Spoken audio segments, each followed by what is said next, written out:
इन दिनों पूरे छत्तीसगढ़ में कोरोना महामारी के चलते पढ़ाई लिखाई ठप है।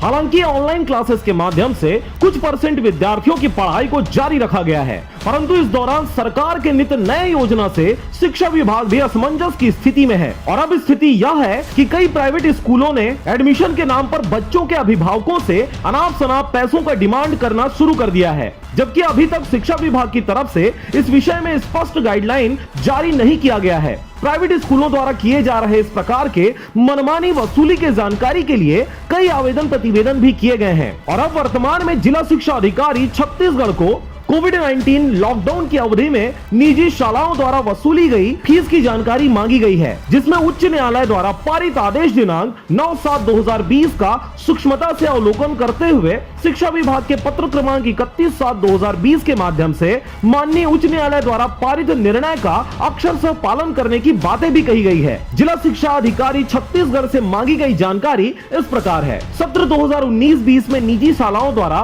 लॉकडाउन से पूर्व किन किन मदों में कितने फीस विद्यार्थियों से ली जा रही थी। इसके साथ ही दूसरी जानकारी मांगी गई है, माननीय उच्च न्यायालय द्वारा पारित आदेश दिनांक 9/7/2020 के उपरांत निजी शालाओं द्वारा किन किन मदों में कितना शुल्क लिया जा रहा है। तीसरी जानकारी मांगी गई है उन छात्रों की सूची जिन्हें निजी शालाओं के द्वारा फीस जमा नहीं किए जाने के कारण ऑनलाइन कक्षा से वंचित किया गया है अथवा टीसी दिया गया है, जानकारी मांगी गई है। बहरहाल निजी शालाओं द्वारा फीस वसूली का कार्य अब भी जोरों शोरों से जारी है और जल्द ही शिक्षा विभाग द्वारा स्पष्ट गाइडलाइन जारी नहीं किए जाने की स्थिति में फीस वसूली का यह कवायद निजी शालाओं द्वारा और भी तेजी से की जा सकती है। ऐसे में जल्द से जल्द स्पष्ट गाइडलाइन जारी करने की आवश्यकता समझी जा रही है। Bureau report RJ रमझाझर।